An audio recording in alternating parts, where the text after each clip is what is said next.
I am afraid that we are witnessing the biggest con in real time.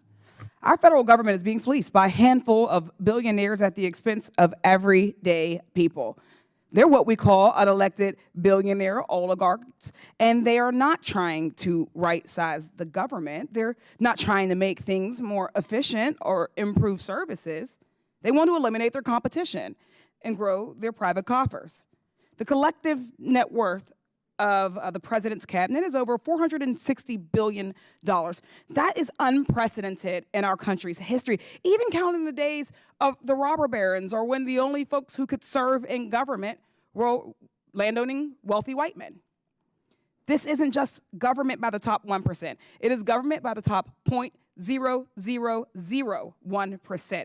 And these aren't just disinterested outsiders who are benevolent volunteers coming in to help us situate our government, right? These are people who have conflict of interests.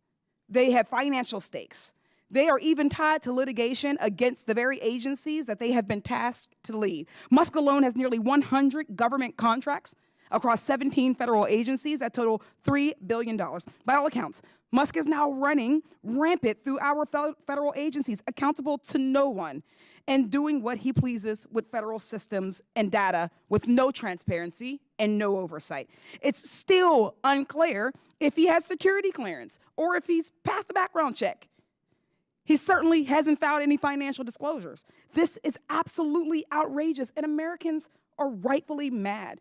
This is the Committee on Oversight, one of the most important committees, particularly in this era, yet Republicans did not bring Elon Musk, the private citizen, given access to all other private citizens' data, and the one leading all of this chaos. And just this morning, they blocked our efforts to bring him in. Musk has a bunch of 20-something-year-old child cronies accessing highly sensitive information and technology at the Office of Personnel Management, the General Services Administration, and the Department of Treasury. They also have not been invited to testify before us today. So I think we need to ask ourselves, why does an unelected billionaire need access to Americans' Social Security numbers and the $6 trillion payment system? And if this operation is so legit, why is there no transparency? Why are we pretending this is about right-sizing?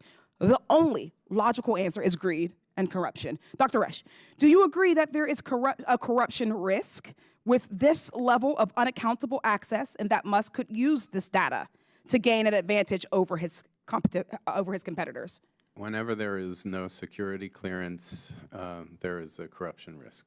Whenever there is entanglements in terms of being a contractor or a contracted entity and a regulated entity, but with access to data or unfettered access to protected government data, there is a risk of corruption. Thank you so much. Beyond Musk and the rest of the cabinet appointees, just look at the powerful tech CEOs who had front row seats to Trump's inauguration and also have financial stakes with the very agencies that Trump is now looking to fundamentally overhaul. Nearly every executive action taken so far has been designed to make corruption easier. In the first week alone, Trump fired 17 inspectors general across 18 agencies. These are nonpartisan watchdogs, and this includes the one from the Treasury Department who could have served as a guardrail against Musk's efforts. The hiring freeze, stopping federal spending, and trying to strong-arm federal workers to leave their jobs are all actions designed to make our government fail and move things over to the private sector, further fattening the bank accounts of these billionaires, these unelected billionaires. They'll consistently tell you that private is better, but meanwhile, the poverty gap keeps growing, and they keep laying off people.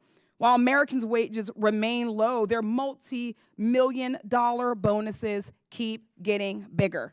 Republicans are pushing these cost cuts so they can pay for their tax cuts. Working-class Americans will not be benefiting from those tax cuts. But Musk, these tech billionaires, and Trump's wealthy cabinet officials, they certainly will. Meanwhile, working-class Americans will be paying the price in jobs, in lack of regulations, and in the loss of government services like Medicare and Social Security. Instead of a federal government designed to serve all the people, Trump is doing everything he can to turn the government into a tool to serve just one group, the rich oligarchs he calls his friends. Thank you for your time. I thank you. Thanks to the panel, and I yield back.